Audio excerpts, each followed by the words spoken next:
네, 22대 총선 앞두고 후보자들 꼼꼼히 검증 잘 하시고요. 언론도 제 역할 똑바로 하겠습니다. 그런데 글로벌 경제와 경제 상황도 잘 검증해야 되는데요. 걱정하지 마십시오. 목요일 이 두 분과 함께 하겠습니다. 세한대 김대호 특임 교수 나오셨습니다. 어서 오십시오. 네, 반갑습니다. 네, 오늘은 차영주 소장님보단 좀 슬림하신 아이에셋 이지환 대표님 오셨습니다. 어서 오십시오. 안녕하세요. 차 소장님이 평상시 워낙 이 본인의 풍채를 설명할 때 워낙 많이 인용하십니다. 워낙 많이 인용하시고요. 항상 네. 그 인용하실 때 저를 많이 옆에 이렇게 들러를 세우시는데 네. 오늘은 제가 네. 대타로 나왔습니다. 네. 자, 또 대타가 보통은 홈런 치는 경우도 있으니까 좀 기대해 그렇죠. 보겠습니다. 자, 일단 글로벌 경제 상황부터 점검해 봐야 되는데 저희가 어려운 용어 많이 쓰거든요. 뭐 PCI니 PC이니 뭐 PP 어쩌고 저쩌고 막 많이 쓰는데 그거 그냥 넘어가시면 안 됩니다. 이거 왜 중심에서 봐야 되는지 잘 알려주실 분 있는데 개인 소비 지출 PCE 지수를 놓고 미국 뉴욕 증시도 그렇고 미국 금융당국도 긴장하고 있습니다. 이거 왜 긴장하고 있는 거죠? 네, 내일 밤에 미국이 PCE 물가 지수라는 것을 발표하는데요. 네. 요즘 이제 물가가 높아서 물가 잡느라고 금리를 올렸는데 네. 이제는 금리가 너무 높아서 부담이 되니 금리 좀 내렸으면 좋겠다 해서 금리 인하를 지금 카운트다운 하고 있는데 그렇죠. 그렇게 하기 위해서는 물가가 좀 내려가야 되거든요. 네. 그런 면에서 오늘 밤에 PCE 물가가 주목이 됩니다. 그러면 물가는 물가인데 PCE는 또 뭐야? 네. 이렇게 질의하실 것 같아요. 퍼스널 컨섬션 익스펜디처 물가라는 건데 네. 이렇게 전문 용어는 필요 없고 한마디로 요즘 저는 사과 값이 비싸서 사과를 잘 못 먹습니다. 이제 사과철이 지나가서 좀 잊어버리려고요. 가슴 네. 아파서. 그런데 저는 아침에 끼니를 사과로 네. 많이 아, 띄웠는데 그러시군요. 사과값이 너무 올란 거예요. 네. 자, 그런데 사과가 우리 물가 전체 소비자 물가에 차지하는 가중치가 1000분의 2 정도 됩니다. 네. 그런데 이렇게 계산하는 것을 CPI 물가라고 그래요. 그렇죠. CPI 소비자 물가 지수인데 이 소비자 물가에서 가중치는 언제 만드냐면 몇 년 전에 과거의 5년치 실제 국민들이 무슨 제품을 많이 거래하는가를 과거의 통계치의 그 가중 평균을 네. 한 거예요. 그런데 지금 저처럼 사과가 비싸서 사과를 안 사 먹게 되면 네. 저는 실제로 사과를 소비하지 않으니까 사과 가격은 내 물가하고 관계없는 거잖아요. 그렇죠. 그럼 사과 대신에 저는 뭘 먹느냐. 네. 오렌지를 먹거든요. 예. 그러면 오렌지는 과거에 만약에 예를 들어서 그 물가지수 산정하는데 안 잡혀 있었다고 할 경우에 네. 저는 오렌지를 먹으니까 오렌지 가격이 실제 물가잖아요. 예. 바로 PCE 물가는 개인 소비 지출이라는 이런 식으로 물가가 높아졌을 때 그 물건을 안 먹고 다른 걸 샀을 때 네. 실제 지출한 것을 기준으로 계산하는 물가예요. 예, 우리가 경제 가격 살펴볼 때 여러분 딱 품목 정해놓고 가격 딱 보고 가격이 이만큼 올랐습니다. 물가 올랐습니다라고 발표하는데 그게 아니라 실제 이분이 돈을 어디서 썼는지를 발표한다 이 말인 그렇습니다. 거죠. GDP를 역추적해가지고 하는데 네. 사실은 이게 진짜 물가거든요. 진짜 물가죠. 예, 돈 쓰는 그래서 거니까. 네. 연준이라는 FOMC에서 금리 결정할 때 물가 체크할 때 소비자 물가 지수는 그냥 참고로 보고 네. 지금 말씀드리는 이 PCE 물가를 훨씬 더 중요하게 치거든요. 네. PCE 물가가 만약에 오늘 내일 밤에 나오는 좀 떨어진 거로 나타났다 하면 금리 인하가 빨리 올 것이고 예. 그렇지 않다면 금리 인하가 더 늦어질 것이기 때문에 네. 세계가 지금 미국의 PCE 물가지수 주목하고 있습니다. PC 물가 지수가 결국 경기의 좋고 나쁨을 판단할 수 있다. 지금 김대희 교수님 말씀해 주셨거든요, 대표님. 네. 그러면 증시가 긴장하는 이유도 금리 인하 때문인가요? 아니면 PC가 좀 증시 전반에 영향을 미치나요?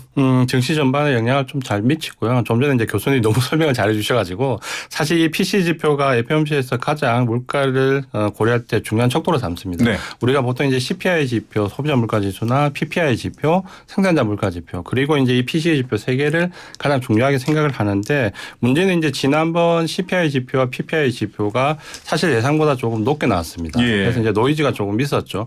그러면서 이제 인플레이션 우려감이 여전히 상존해 있다라는 네. 부분이었고 사실 이제 우리가 증시와 관련돼 있는 투자자분들이 가장 궁금해하는 것은 그렇다면 금리 인하가 언제 할 것인가 네. 그리고 올해 몇 번 할 것인가 네. 이 두 가지에 이제 초점을 맞추는데 사실 이제 지난번 FOMC에서 파월 의장이 CPI나 PPI 지표가 조금 생각보다 높게 나왔는데 그 정도는 뭐 그렇게 크게 개의치 않아. 우리가 금리 인하는 한 3번 정도 할 거야. 네. 라는 이제 시장에 좀 안심을 시킬 수 있는 발언을 했거든요. 그래서 그게 조금 희석되기는 했지만 그래도 PCE 지표가 가지는 파워가 있기 때문에 네. 지난번 CPI나 PPI 지표처럼 혹시 이게 좀 노이즈가 있으면 어떡하지라는 이제 근심을 하고 있는 거죠. 네. 그래서 아마 내일 PCE 지표는 조금 노이즈가 있지 않을까. 이전에 사전 지표를 할 수 있는 소비자 물가 지표나 생산자 물가 지표를 보면 조금 노이즈가 있을 것 같은데 증시에 대한 파급 효과는 그래도 금리 인상 시기 때보다는 좀 덜 하지 않을까 이렇게 예측을 하고 있습니다. 오를 때 워낙 사실은 물가를 잡기 위해서 파격적으로 뭐 자이언트 스텝이니 이렇게 하면서 올라갔는데 말씀하셨던 것처럼 PC 개인 소비 지출 한 나라에 있는 모든 개인이 쓴 돈입니다. 이 돈의 흐름을 통해서 경기가 차가워지고 있어라고 하면 아무래도 이자를 더 빨리 내릴 거고요. 그게 또 시장이나 여러 가지 현금 흐름에도 영향을 미치겠죠. 이거 좀 많이 보셔야 되고요. 그럼에도 불구하고 지나면 또 까먹어요. PC가 뭐였더라? 막 이렇게 되는데 잘 보시면 될 것 같습니다. 그리고 또 하나는 이제 미국 대선입니다. 지금 전 세계가 74개의 선거를 치르고 있는 2024년이고 우리도 이제 공식 선거운동 돌입했잖아요. 네. 선거가 경제에 영향을 미치는데 이 선거랑도 좀 연결되어 있습니다. 트럼프 대통령의 트루스 소셜 갑자기 돈방석에 앉았다고 하는데 이거 봤더니 사실 이분 소셜에서 다 퇴출되면서 본인이 만든 건데 이게 또 증시에서는 또 호재입니다. 이거 어떻게 보십니까? 역시 트럼프 대통령은 대단한 비즈니스맨이다. 이렇게 볼 수가 있어요. 사실 트위터라든지 인스타그램에 하도 허황된 얘기를 많이 써서 퇴출당하셨어요. 네. 쫓겨났단 말이죠. SNS에서 금지하는 독특한 사례도 있었습니다. 그렇습니다. 대통령으로서 이렇게 수모를 당한 전례 없는 케이스인데 보통 같으면 좌절할 텐데 굴하지 아니하고 다 트위터가 또는 인스타그램이 내를 자른다면 네. 내가 하나 만들게. 만들지 뭐 이렇게 된 거죠. 예, 해서 만든 게 트루스 소셜. 네. 이름도 실제 내용하고는 좀 맞는지 안 맞는지 이건 네. 청취자님들이 판단하셔야 될 건데 진실의 세계 이런 뜻이에요. 트루스 그렇죠. 소셜. 진실인지 아닌지는 잘 모르겠습니다만은 어쨌든 그 회사를 간신히 만들었는데 이게 상장하려면 굉장히 어렵거든요. 네. 시간도 많이 걸리고 네. 요건도 충족을 못했어요. 그렇죠. 흑자도 못 내고 있고. 그래서 이른바 스펙 상장이라는 이미 특수목적법인에 살짝 얹어서 우회 상장. 편법으로 우회 상장을 네. 했습니다. 그런데 상장하고 나서 지금 주가가 연일 계속 폭등하고 있는 것입니다. 예. 지금 정권사 애널리스트들이 분석한 결과를 놓고 보면 현재 트루스 소셜은 단기간 흑자 낼 가능성이 없다. 매우 상당히 큰 시련을 겪어야 될 것이다라고 평함에도 불구하고 사람들이 주식을 마구 사는 것이죠. 네. 이것은 아마도 지금 트럼프 대통령을 지지하고 싶은 사람들이 우리 대통령 선거에 나온 사람들 어떻게 펀드 만들어가 돈 대주기도 하지 않습니까? 네. 그런데 여기에는 트럼프 대통령 자기가 도와줬다가 주가가 오르면 자기가 돈을 또 크게 벌 수도 있지 않습니까? 예. 그런 면에서 지금 트럼프 대통령 지지율이 바이든 대통령보다 살짝 앞서고 있는데 예. 트럼프 광팬들이 아예 사재기를 하고 있는 거 아닌가. 그래서 전형적인 테마주. 예. 우리나라에서의 정치 테마주라고 그러면 사실 뭐 근거도 별 없는데 이름이 비슷하다는 중. 고양이 같다는 둥 예, 그렇죠. 고향의 뭐 고향의 이름 또는 저 대학의 네. 얼굴도 모르는 동창생이었다는 둥. 네. 이러면 주가가 폭등하는 경우인데 이 경우에는 트루스 소셜이야말로 이것은 대통령 수혜주고 테마주거든요. 예. 만약에 대통령이 당선된다면 실제로 주가가 오를 가능성도 있어요. 있죠. 네. 대신에 만약에 낙마한다면 그야말로 휴지 조각이 될 수도 있어요. 예. 굉장히 그 하이리스크 하이리턴 종목인데 그러나 일단은 주가가 오르고 있다는 거 그만큼 정권 시장에도 트럼프 인기가 만만치가 않다. 이런 것을 보여주는 한 상징이라고 봅니다. 정치 이벤트가 증시까지 침투에 들어온 건데요. 2021년 1월 의사당 폭동 사태 이후에 페이스북과 트위터에서 트럼프 대통령 쫓겨났거든요. 그런데 매출은 보니까 뭐 한 45억 원 정도 우리 돈으로 불과한데 이런 뭐랄까 폭발적인 인기를 끌고 있습니다. 이건 어떻게 보세요? 좀 전에 이제 교수님 말씀하신 것처럼 이걸 이제 우리는 미국에서 이제 밈주식이라고 얘기를 하는데 밈주식. 네. 일종의 이제 테마주라고 봐야 되고 이번에 이제 스펙으로 우회 상장하기 전날에 이미 주가가 트럼프 미디어가 한 25% 정도 뛰었거든요. 네. 뛰었고 상장하는 날 또 16% 정도 뛰었거든요. 네. 그럼 이틀간 거의 40% 넘는 폭등을 했거든요. 그러니까요. 이러다 보니까 트럼프 대통령이 보유하고 있는 자산이 이 트루스 소셜만 가지고도 한 5천억 달러, 우리 돈으로 하면 한 6조 원 이상이 이제 예. 현금이 생겼거든요. 그러니까 이제 문제는 이 트럼프 대통령이 사실 이걸 만들었던 이유는 사실 이 스펙으로 상장했다는 자체가 돈이 많이 필요하다라는 이유였거든요. 지금 뭐 벌금 이자도 있고 복잡합니다. 그쪽 동네가. 네. 그래서 이제 트럼프 미디어 그룹 자체에서 필요한 돈도 있고 네. 이번에 이제 연방법원의 공탁금이 정확하게 얼마인지 나와봐야 되지만 최소 2천억 원 이상 될 것이다라고 네. 했기 때문에 아마 이걸로 융통을 어느 정도 하려고 할 것이다라는 부분인데 아마 여기서 이제 투자자분들이 좀 조심을 하셔야 될 것 같아요. 그러니까 원래 이렇게 상장을 하면 보호 예수라고 해서 얼마 기간 동안 팔지 못하게 하는 기간이 네. 있잖아요. 이게 지금 6개월 걸려 있는데 문제는 이거를 그 요청할 시 풀 수가 있습니다. 그래서 예. 이걸 아마 제가 볼 때는 그 트럼프 전 대통령이 보호 예수 예외 적용을 요청할 것 같고요. 예. 그러면 지금 주가가 올라 있는 상태에서 아마 바로 매도가 가능하게 될 겁니다. 그러면 또 떨어지겠네요. 상당히 큰 폭풍이 올 수 있기 때문에 본인은 이제 그 차익으로 인해서 뭐 예를 들어서 공탁금도 걸고 네. 트럼프 미디어 그룹에 필요한 그 지금 급박한 자금도 해결할 수 있지만 투자자들은 이제 상당히 어려움을 겪을 수 있죠. 그러니까 이 부분을 꼭 기억을 하시고 조심하셔야 될 것 같습니다. 내가 미국 대선도 좀 읽고 미국 공화당과 보수 진영의 소셜 플랫폼에 좀 투자를 해봐야겠어. 그래서 트루스 소셜 들어갔는데 방금 말씀하신 이 리스크 잘 알아두셔야 됩니다. 근데 교수님이 살짝 말씀하셨는데요. 대표님 궁금한 게 있어요. 테마주라는 거 지금 총선 앞두고도 또 움직이거든요.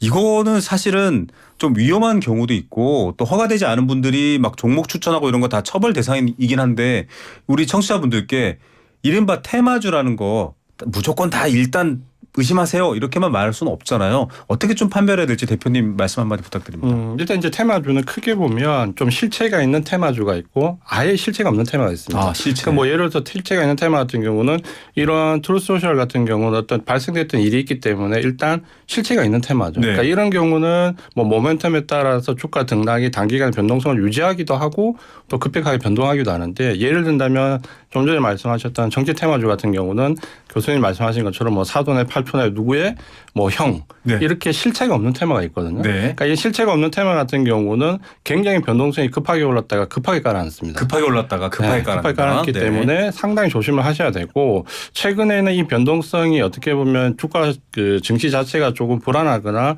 최근처럼 좀 정체되는 흐름을 보일 때 오히려 이제 테마주는 더 기승을 하게 되거든요. 네. 근데 실체가 없는 테마주 같은 경우는 뭐 자고 일어나면 어떻게 손쓸 수 없이 주가가 하락해 있는 이제 이런 네. 경우가 너무 많기 때문에 테마주는 안 하셔야 되죠.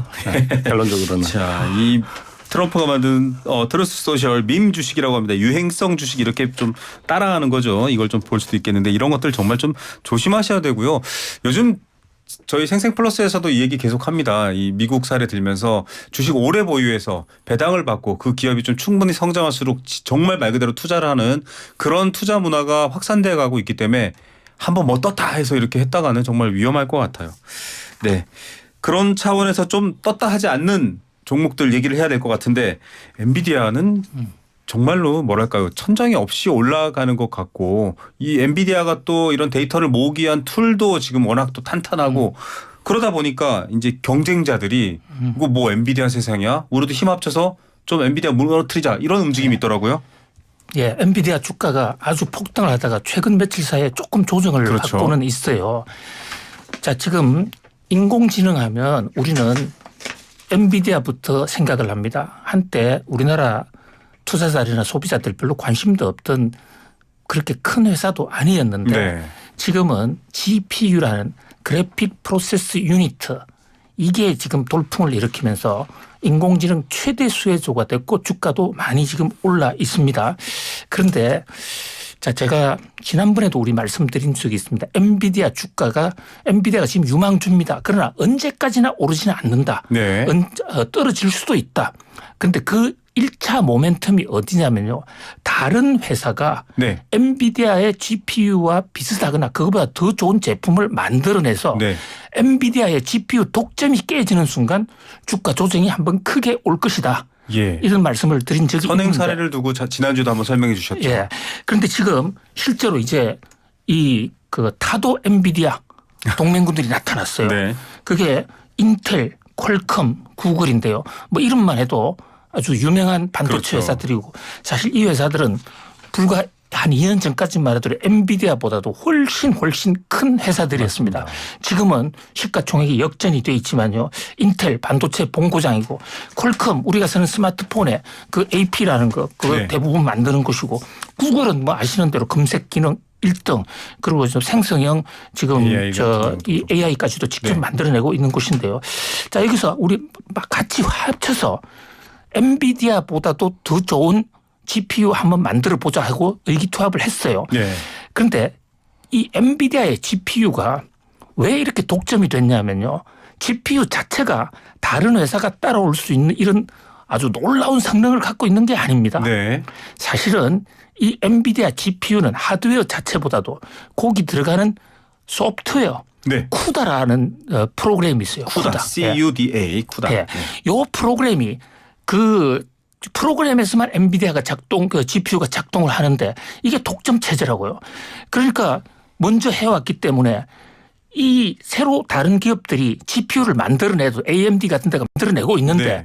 쿠다에서만 작동이 되니까 계속 엔비디아가 독점인 거예요. 예. 그래서 이번에 퀄컴이 주도가 돼서 인텔, 구글과 합해서 쿠다보다도 더 빠른 시스템 만들어내서 네. 이것을 오픈소스로 공개해버리자. 예. 그게 만약에 성공하면 엔비디아 주가가 대폭락할 수도 있어요. 네. 그러나 성공할지 안 할지는 아무도 모르는 것이죠. 네. 지금 제가 드리고 싶은 얘기의 초점은요. 반도체가 처음에 IT가 뜰 때도 그랬습니다. 초기 산업에 지금은 인공지능이 초기에 막 뜨는데 이 뜨는 과정에서는 변화가 굉장히 무성합니다. 예. 그 변화 과정에서 승기를 잡는 쪽으로 주가도 확 쏠리는 경향이 있거든요.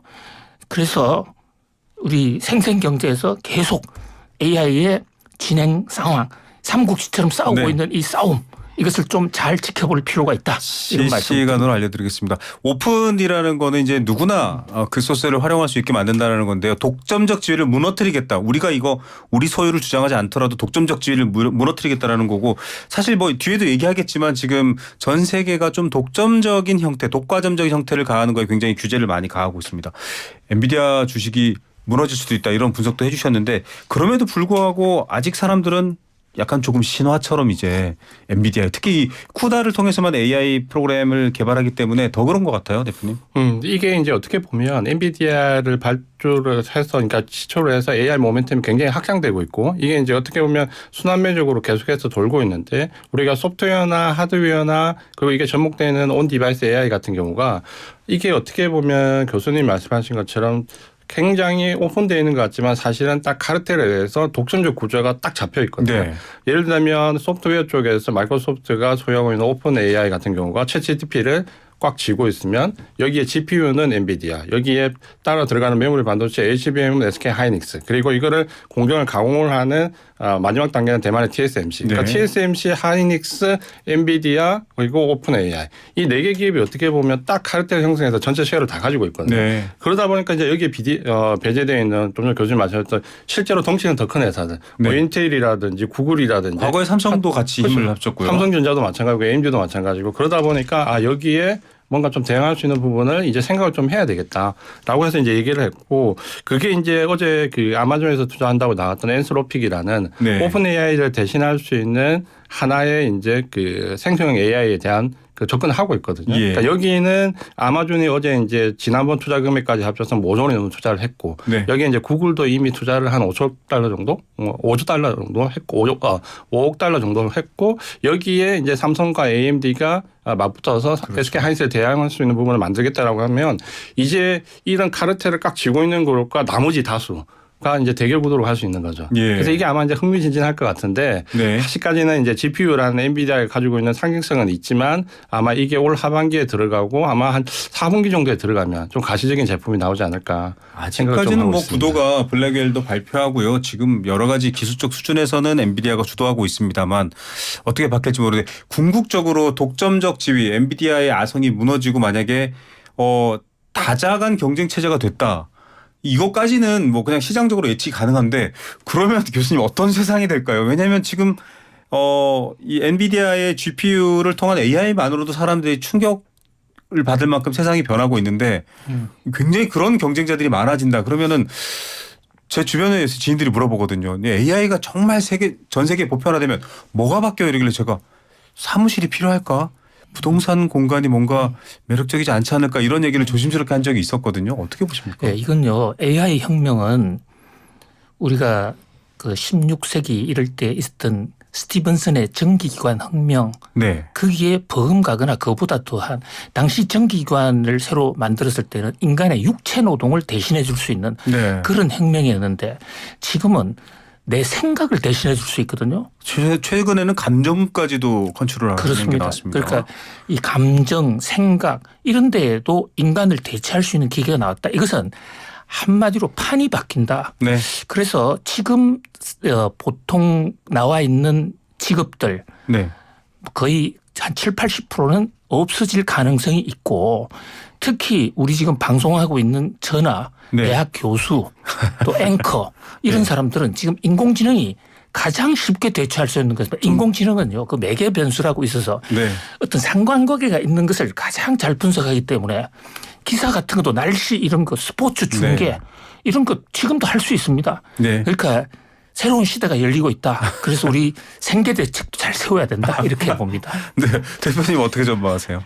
교수님 말씀 너무 공감하고요. 저는 최근에 이제 가장 충격을 받았던 게 사실 이게 이제 AI가 법령외로 넘어가서 정말 인간을 대체할 만한 무서운 존재가 되느냐가 그래도 먼 미래일 거야라고 생각을 했는데 이번에 그 지난주에 엔비디아 GTC 컨퍼런스가 있었거든요. 네. 거기서 이제 젠슨왕 CEO가 나와서 얘기했는데 6개월이라고 얘기했거든요. 6개월. 6개월 뒤면 법령 AI가 나온다라고 네. 해서 저는 개인적으로 제 생에는 안 나오길 바랬는데 네. 이렇게 딱 돼버리니까 근데 실제로 이 AI 관련된 프로그램을 써보면 비즈니스에서 쓰시는 분들은 아마 경이롭다라고 표현할 거예요. 그렇죠. 그러니까 이거 실제로 유료 버전은 저는 써봤는데 네. 뭐 예를 들어서 생성 AI도 써보면 상대방과 비즈니스 미팅을 하면 네. 내가 어떤 얘기를 하면 그 다음 상대방 대답에 따라서 내 컴퓨터에는 상대방이 이렇게 얘기하면 이렇게 대답을 하라라는 경우의 수가 쫙 뜹니다. 5가지, 6가지 뜨고 뭐 비즈니스 미팅에 대해서도 모든 거 서류가 자체로 다 만들어주니까 써보면 정말 좋다라고는 느끼는데 법령 AI에 대한 두려움은 아마 다 가지고 있지 않을까. 특히 교수분들도 그렇고요. 지금 말씀하신 분인데 저는 이제 무료 체험용 챗GPT를 가지고 있다가 저녁 식탁 자리에서 이제 딸아이랑 얘기를 하다 고등학생인데 뭐 하여튼 로그 함수가 제일 어렵다고 수학이 잘 안 된다고 그러길래 제가 그 자리에서 챗GPT를 열고 대화가 가능하잖아요. 사람처럼. 뭐 하고 있니? 이러니까 말씀하세요. 이러길래 로그 함수가 뭐니까 로그 함수를 쫙 설명을 하니까 깜짝 놀라는 거예요. 그래서 저는 교육의 미래도 바뀔 것 같다. 이 친구가 부족하고 모르는 거에 대해서 뭐랄까요. 세계 최고의 과외 선생처럼 뭔가 사회 시스템이 생각과 달리 바뀌는 게 불과 1, 2년 안에 확 올 수 있습니다. 뭐 단지 부동산 얘기만 드린 게 아니라 정말 많은 시스템이 바뀌고 사교육도 긴장하셔야 될 것 같고요. 아무튼 그런 것들이 이 미래를 바꾸고 있다라는 얘기도 좀 저희가 해드렸습니다. 이게 너무 뭐 엔비디아 주가가 얼마 됐냐 이 얘기가 아니라요. 좀 상상할 수 있는 얘기까지 했습니다. 자, 이렇게 여러 가지 변화에 대해서 이기려고 하는데 그 변화를 주도하는 독과점적인 곳, 한 곳이 주도할 때는 위험이 됩니다. 경쟁이라는 거는 사회를 발전시키고 공정한 기회를 주는 자본주의 시장 경제 최고 원리인데 그 경쟁을 저해하면 가만두지 않습니다. 애플을 지금 가만두지 않는데 애플 이용하면 애플에서 제공하는 것만 써야 되고 애플의 결제만 써야 되고 이런 것들 때문에 여러 번 불만이 나왔는데 지금 구체적으로 좀 제동이 걸린 것 같아요, 교수님. 그렇습니다. 미국 법무부가 아주 작심하고 6년간의 자료 조사를 마치고 드디어 기소를 했습니다. 최종적으로 이제 법정 판결만 남아 있는 상태인데요. 한 예를 들면요, 팀 쿡이라는 분 아시잖아요. 네, 알죠. 예, 팀 쿡이라는 분이 최근에 컨퍼런스 콜에서 그 투자자와 이런 얘기를 했습니다. 자, 어느 투자자가 CEO님, 회장님, 우리 어머니가 안드로이드 폰을 쓰고 있는데 네. 뭐 전 세계 반 정도는 안드로이드 폰이에요. 안드로이드 폰을 쓰고 있는데 제가 갖고 있는 아이폰으로 메시지를 보냈더니 그게 문자가 깨어져서 들어와요. 네. 그것도 상당히 늦게 들어와요. 이거 좀 고쳐주세요. 이랬더니 팀 쿡 회장님 답변 왈. 네. 그거 뭐 골치 아프게 몇 생각합니까? 어머니한테 아이폰한테 사주세요. 그러니까 모든 거 다 애플에 들어와서 하라 이런 네. 얘기거든요. 지금 삼성 갤럭시하고는 달리 애플은 자기들이 소프트웨어도 만들고 또 하드웨어도 만들고 그 안에 앱도 만들고 앱 수수료도 자기들이 받고 이러는데 그렇게 할 수는 있지만 다른 데도 똑같은 기회를 줘야 네. 되는데 완전 독점 애플 왕국 자기들끼리만 움직이거든요. 일종의 생태계를 아주 배타적으로 구성해놨죠. 그렇습니다. 바로 이 대목에서 초기에는 애플이 혁신의 아이콘이다. 그래서 엄청나게 인기가 좋았는데 요즘은 이것은 독점의 아이콘이다. 네. 사실 아담 스미스라는 그 유명한 경제학자 국부론을 쓴 1776년 자본주의 경제의 시작이라고 하는데 그분이 자유경제를 예상했지만 네. 주창했습니다만 그러면 독점은 안 된다. 네. 그러니까 독점은 자유경제를 막는 아주 폐해 암적인 존재다라고 얘기했는데 이렇게 독점하면 세상이 다 무너집니다. 그래서 미국은 이제 작심하고 이러는데 사실 1998년에요. 마이크로소프트. 네. 마이크로소프트가 그 인터넷 익스플로러를 가지고 독점을 했다가 바로 이 미국 법무부에 이 기소에 걸려서 기업 해체 직전까지 갔거든요. 네. 이번은 미국 법무부가 상당히 작심하고 있기 때문에 애플이 상당히 공경에 처할 가능성이 있다. 지금 애플 많이 어렵습니다. 예. 애플이 한때 1등이었잖아요. 네. 그 옛날 얘기예요 벌써요. 맞습니다. 그러니까 인공지능 열풍을 타고 마이크로소프트가 1등. 그리고 이런 식으로 가면 2등도 못하고 3, 4등으로 밀려날 가능성도 있어요. 맞습니다. 세상은 한치 앞이 특히 반도체 부분은 인공지능 부분은 엄청나게 변하는데 지금 최대의 위기를 맞고 있는 것은 애플이다 이렇게 볼 수 있습니다. 맞습니다. 이 고가의 기능이 들어있는 폰을 사는 것도 부담스럽고 부모님이 아이한테 사주기도 부담스러운데 이제 클라우드 형태로 적당한 플랫폼 기기만 있으면은 어느 서비스에 접속해서 이용할지 이런 시대로 바뀐다. 이거 벌써 10년 전에 한 얘기거든요. 근데 이제 그걸 놓고 봐도 애플의 여러 가지 독점적 상태가 무너지는데 갑자기 교수님께서 긴장했습니다. 이렇게 고등학교 때 배웠나 싶은데 아담 스미스 같은 게 보이지 않는 손이 아니라 이제 손이 마구 보여서 기업들한테 그러지 마. 왜 너 혼자 다 해. 이렇게 나왔거든요. 당장 기업 가치나 변화, 경쟁 상황에도 영향 미칠 것 같아요, 대표님. 지금 안 그래도 이제 애플이 좀 전에 교수님 말씀하신 것처럼 AI 모멘텀에서 가장 우리가 이제 흔히 얘기했던 M7 기업들 중에서 테슬라와 가장 이제 거리를 두고 있죠. 그래서 애플 같은 경우는 애플카를 포기하고 AI에 모든 걸 쏟아붓겠다라고 이제 기업의 큰 정책이 이제 바뀌었거든요. 근데 이번에 이제 미국 법무부 같은 경우에 왜 이걸 들고 나냐 보면 사실 우리가 봐도 이게 너무 심해요. 그러니까 네. 애플의 그 부분이. 왜냐하면 구글도 지금 유럽의 디지털법에 같이 걸려 있지만 뭐 구글 같은 경우는 하드웨어가 없기 때문에 소프트웨어만 걸려 있거든요. 근데 애플 같은 경우는 우리가 알고 있는 그 애플 앱과 관련되어 있는 부분에서의 소프트웨어와 iOS 운영체제 그리고 이제 아이폰이라는 하드웨어까지 이 소프트웨어 하드웨어 둘 다 컨트롤이 가능하거든요. 음악도 그렇고요. 그렇죠. 그러다 보니까 이제 어느 정도 왔냐면 구글 아이폰에 탑재되는 다른 경쟁사의 하드웨어를 인위적으로 성능을 저하시킵니다. 네. 그러니까 성능을 이 정도 이상 가동하지 마. 이 정도까지만 70%까지만 가동을 해라고 하드웨어 성능을 인위적으로 네. 낮추거든요. 여기에 이제 소프트웨어 같은 경우는 가격 비교하지만 가격 노출하지만 우리 가격을 단일 가격으로 해 정도까지 압박을 하거든요. 그러다 보니까 이게 아무리 미국이 자국기업이라 하더라도 이제 이거는 도를 넘었다고 판단을 하는 거죠. 네. 그리고 이 아이폰이 가지고 있는 지위가 만약에 이 상태에서 이제 그대로 쿨하게 간다고 하면 미국에서 문제 삼지 않으면 이거는 유럽이나 아시아권에서 네. 더 크게 문제가 될 수 있거든요. 그러니까 맞습니다. 그런 부분에서 이번에 미국 법무부가 제대로 이제 칼을 빼냈다. 기업 가치는 안 그래도 애플이 AI 모멘텀에서 좀 비껴나 있으면서 상당히 고전을 면치 못하고 있는데 여기에 더 충격파가 더해졌다.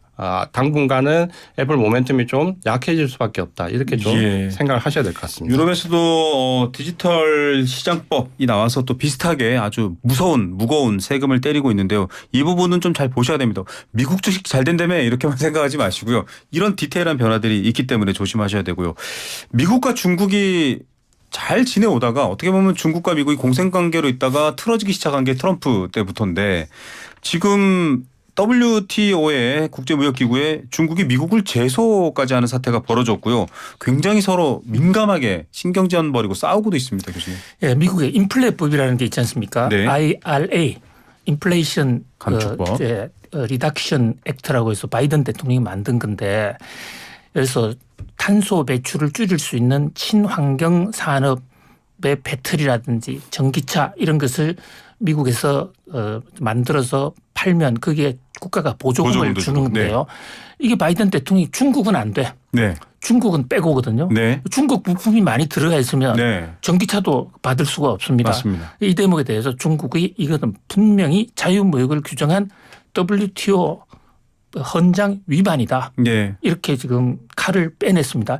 무역 문제에 대해서 WTO는 유엔의 그 사법재판소 같은 기능도 그렇죠. 하고 있기 때문에 이 판정 결과에 따라서 IRA 법이 무력화될 수도 있는데요. 물론 미국이 지금 그 적극적으로 WTO에 참여하고 있지 않기 때문에 판정은 상당히 길어질 수는 있지만 네. 미국과 중국의 이 전기차 배터리를 둘러싼 전쟁이 드디어 국제기구로 번졌다 이렇게 평가할 수 있습니다. 예, 이런 상황이기 때문에 사실은 좀 뭐 어떻게 보면 미국이 주도해서 뭐 예전에 어릴 때 막 배우잖아요. 가트도 만들고 자기들이 글로벌 질서 만들었다가 분리하면 또 빠져서 또 다른 데로 CPP 나가고 막 계속 변화하는데 이것도 좀 시장에는 굉장히 어떻게 보면 혼란일 수도 있을 것 같아요. 이게 이제 점입 가경으로 가고 있죠. 점입 가경으로 가고 있는 게 처음에는 이 IRA 법안이 나왔을 때 중국을 규제하는 게 아니다. 미국의 이익을 보호하기 위한 네. 것이다라고 했는데 이제 점점 여기에 중국이 대응을 하면 할수록 이 법이 다채로워지고 더 깊어지는 거죠. 네. 그러니까 여기 IRA 법안만 나왔다가 여기서 중국이 우리도 반도체 하위에 이 정도 기술을 가지고 있어. 낸드 플래시 가격 조정할 수 있어라고 하니까 바로 반도체 칩법이 생겼거든요. 그래서 중국을 규제했는데 이번에 또 중국이 그 바이오 시뮬 회사 중에 우시라는 회사가 있는데 네. 이 회사가 글로벌 3대 바이오 시뮬 회사인데 미국에 공격적으로 진출을 했거든요. 네. 그러니까 바로 그 바이오 보안법이 발의가 됐습니다. 예. 그래서 이걸 또 막았거든요. 그리고 거기다가 이번에 또 다시 그 옐런 의장이 이번에 이제 중국을 방중하는데 방중하기 전에 뭐라고 얘기했냐면 딱 콕 집어서 태양광, 2차 전지, 배터리 그리고 전기차까지 중국이 가격을 너무 가격 통제를 많이 하고 생산을 너무 오버슈팅했기 때문에 이렇게 벌어진다라고 또 규제를 딱 가하고 지금 넘어가고 있거든요. 그러니까 그러다 보니까 이게 모든 산업군에 대해서 중국이 반응을 보이면 거기에 대한 규제 법안이 나오다 보니까 이제는 이제 컨트롤할 수 없는 상태에서 더군다나 지금은 이제 올해 선거가 워낙 많기 때문에 네. 선거를 앞두고 바이든 정부도 점점 이 부분이 강화될 수밖에 없기 때문에 지금은 이 부분에 계속해서 기업들의 영향을 주고 정책이 기업의 이치를 가치를 좀 저하시키는 이게 계속해서 반복적으로 이루어지고 있고 거기에 우리나라 기업들도 상당히 민감하게 연관되어 있기 때문에 뭐 2차 전지라든지 전기차라든지 특히 반도체 같은 경우는 그 득실을 잘 따져봐야 되는 아주 섬세하게 따져봐야 되는 구간에 진입해 있다. 이렇게 좀 보셔야 될 것 같아요. 예, 이게 뭐 소송 ISD 같은 사례도 있잖아요. 그런 방식으로 조정될 문제인가 사실은 글로벌 G2가 이렇게 힘겨루기를 하고 있는 상황은 또 다른 시장의 규칙, 기준이 열린다 이렇게 또 봐야 될 것 같습니다. 두 분 말씀처럼. 오늘도 두 분 말씀 잘 들었습니다. 다음 주에 뵙겠습니다. 감사합니다. 감사합니다. 감사합니다. 네, 세한대 김대호 특임 교수, 이지환 IS 대표였습니다.